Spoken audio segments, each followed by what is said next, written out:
Very good evening. आज की video में हम डिस्कस करेंगे एक बहुत ही important topic, that is azeotropes. तो एजियोट्रोप्स हमारे बाइनरी मिक्सचर्स होते हैं having the same composition in liquid and vapour phase. इसको हम थोड़ा एग्जांपल से समझेंगे। मान लो हमारे पास इथेनॉल वाटर मिक्सचर है that we have obtained by the fermentation of sugars. तो हमारे पास जो मिक्सचर है, यहाँ पे हम देखेंगे कि जो इथेनॉल का बॉइलिंग पॉइंट है दैट इज 78.5 डिग्री सेल्सियस और प्योर वाटर का जो बॉइलिंग पॉइंट है दैट इज 100 डिग्री सेल्सियस। अगर हमारे पास एक ऐसा मिक्सचर है जहां पे दोनों लिक्विड के बॉइलिंग पॉइंट में जो डिफरेंस है, if it is less than 25 degree Celsius, तो हम इन दोनों कंपोनेंट को सेपरेट करने के लिए या बोथ लिक्विड्स को सेपरेट करने के लिए जो मेथड यूज करते हैं दैट इज फ्रैक्शनल डिस्टिलेशन। तो हमारे पास ये मिक्सचर आया, हमने इसको सेपरेट करना चाहा, so we are applying fractional distillation. तो फ्रैक्शनल डिस्टिलेशन अप्लाई करने पर हमें एक ऐसा सॉल्यूशन मिलता है कि इस सॉल्यूशन के अंदर approximately 95% by volume of ethanol present है। इसका मतलब क्या हुआ कि मान लो हमारे पास 100 ml सॉल्यूशन है, इस 100 ml सॉल्यूशन के अंदर 95 ml इथेनॉल है और 5 ml वाटर है। अब ये जो हमारी कंपोजिशन आ गई, ये एक ऐसी कंपोजिशन है कि जो लिक्विड और गैसियस स्टेट में सेम है। यानी कि अब जो हमारा सॉल्यूशन है, जब हम लिक्विड स्टेट में देखेंगे तो लिक्विड स्टेट में भी हमारे पास 95 ml ethanol 5 ml water present in 100 ml solution, जिसको हम कह सकते हैं 95% by volume of ethanol. And same composition हमारा गैसियस स्टेट में प्रेजेंट है। तो ऐसा सॉल्यूशन जिसमें जो कंपोजिशन है वो gaseous as well as liquid state में सेम हो, that solution is known as azeotrope. ये जो हमारा एजियोट्रोप है एक कांस्टेंट टेम्परेचर पे बॉयल होता है। अभी जैसे हमने यहाँ पे सेपरेटली हमने देखा इथेनॉल का बॉइलिंग पॉइंट, वाटर का बॉइलिंग पॉइंट, बट जो हमारा एजियोट्रोपिक मिक्सचर है 95% बाय वॉल्यूम ऑफ इथेनॉल, ये जो हमारा एजियोट्रोप है इसका बॉइलिंग पॉइंट है 78.2 degree Celsius.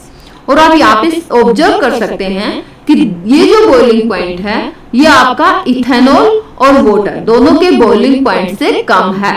The boiling point of the mixture is less than the boiling point of the components of the mixture.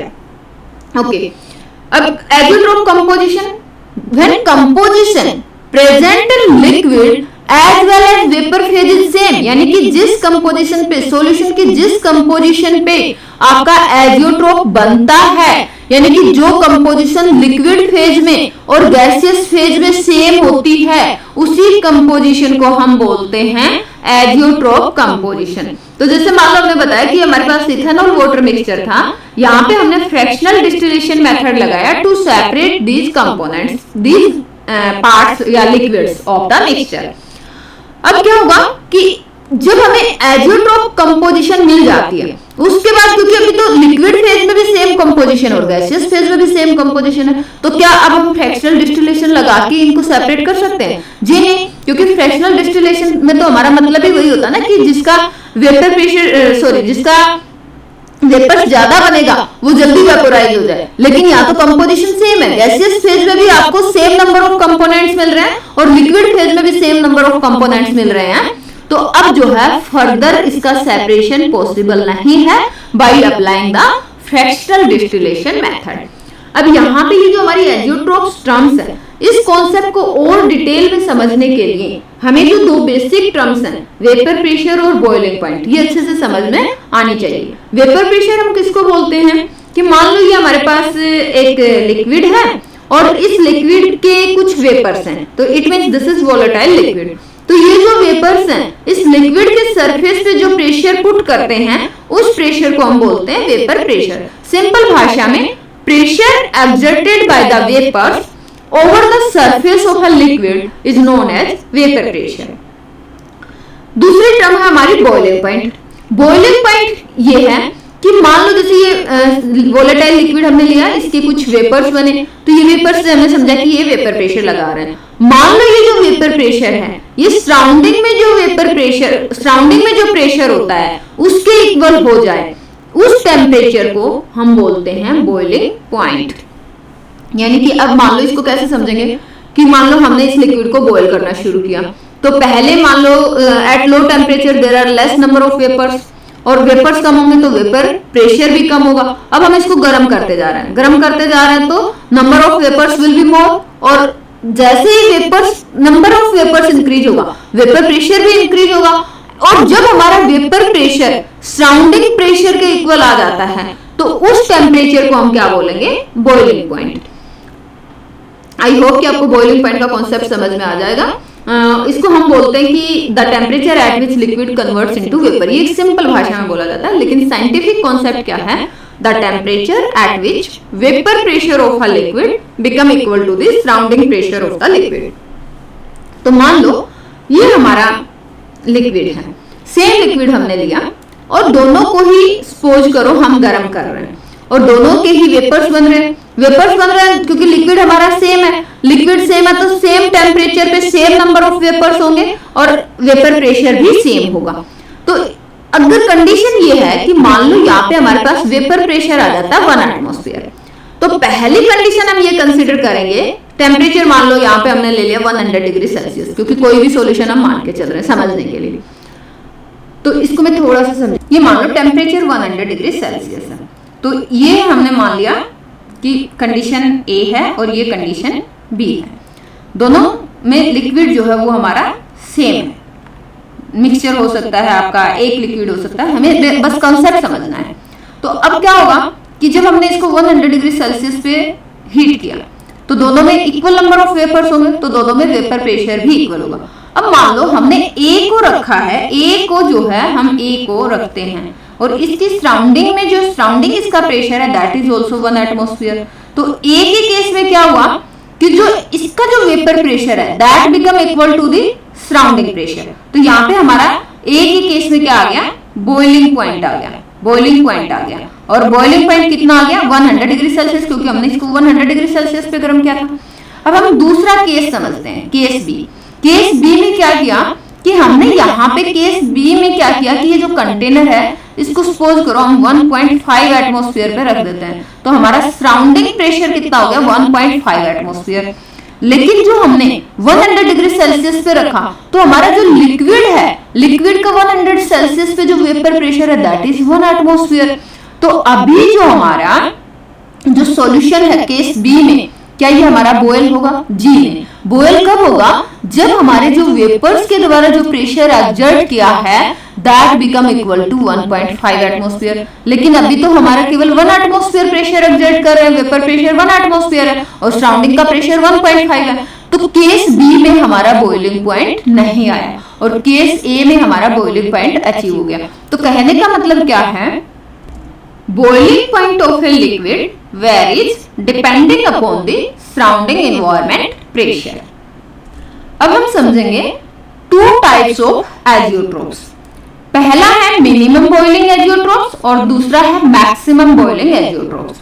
तो मिनिमम बॉइलिंग एजियोट्रोप्स कब होगा, the solution at a specific composition. हमने ये तो समझ लिया था कि एक सॉल्यूशन की ऐसी कंपोजिशन जो कि वेपर फेज और लिक्विड फेज में सेम हो, उस कंपोजिशन में हम बोलते हैं एजियोट्रोप। बट ये मिनिमम बॉइलिंग एजियोट्रोप कब होगा कि ये जो स्पेसिफिक कंपोजिशन है सॉल्यूशन की जो एक पॉजिटिव डेविएशन शो करती है फ्रॉम द राउल्ट्स लॉ।